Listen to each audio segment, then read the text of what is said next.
Scott? What do you mean crashed? He crashed into a fence. Okay. Yeah, I can get you a new driver. Sure. Was Rawson a clean giver to charity? I wouldn't like to call Scott tight, but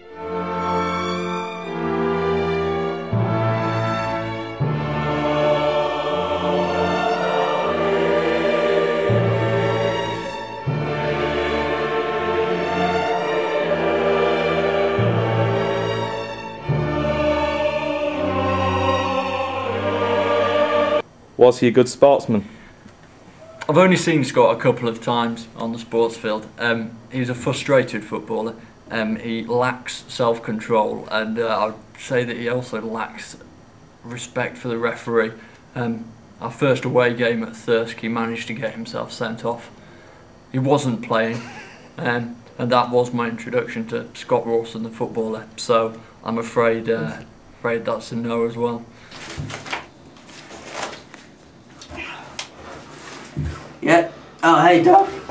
Yeah, how are you over in defence? Yeah? Oh, Monday? Yeah, is he the American one? Yeah, well, that's a cushy job. Yeah, it is. He says, do you want to invade this country?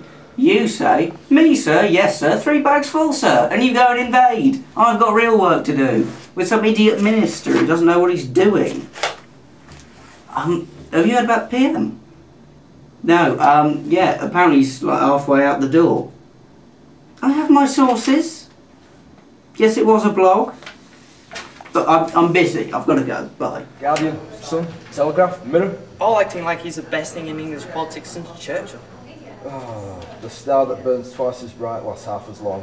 What? Rawson's approaching crunch time. The public is gonna love him or hate him.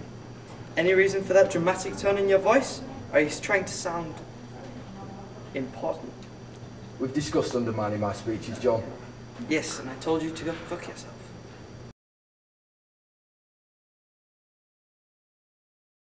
Well, you know, everyone was expecting Stephen Wood to win, being the masterful politician that he is. Hello, Rawson. You're not going to win this election. I'm on to you.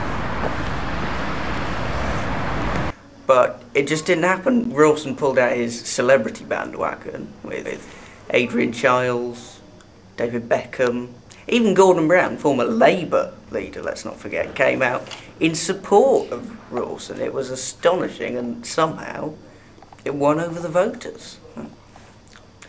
I'd like to take all the credit for it, but no, yeah, it was my idea. When the Prime Minister resigned, no one knew what was going on. It was all confusion. It was just nobody knew who was going to take over the party, the Prime Minister's office. Just everyone was in disarray.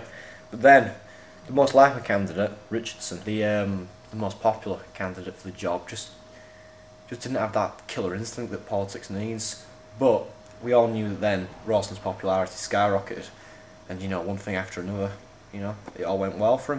Good morning. Today's news, Scott Rawson, the Minister for Schools, Families and Education, became the new Prime Minister after the former Prime Minister stepped down 2 weeks ago.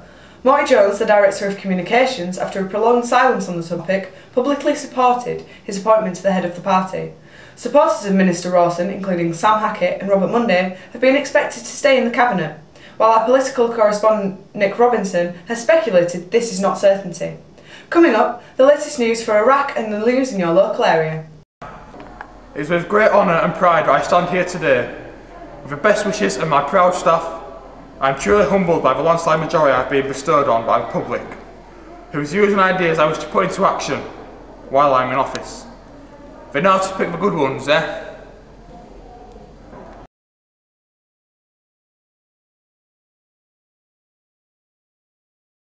The little man should be able to preach for his allotment about his cabbages. The stressed single mum should be able to drive to work without fear. The put-upon policeman should be able to tackle jobs free of fear.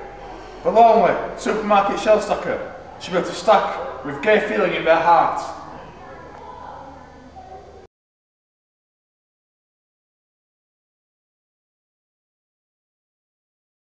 The next few years will not be a road to nowhere. They'll be a step forward in this government's history, a step in the right direction. with a man walking this road who is proud to lead you down that path.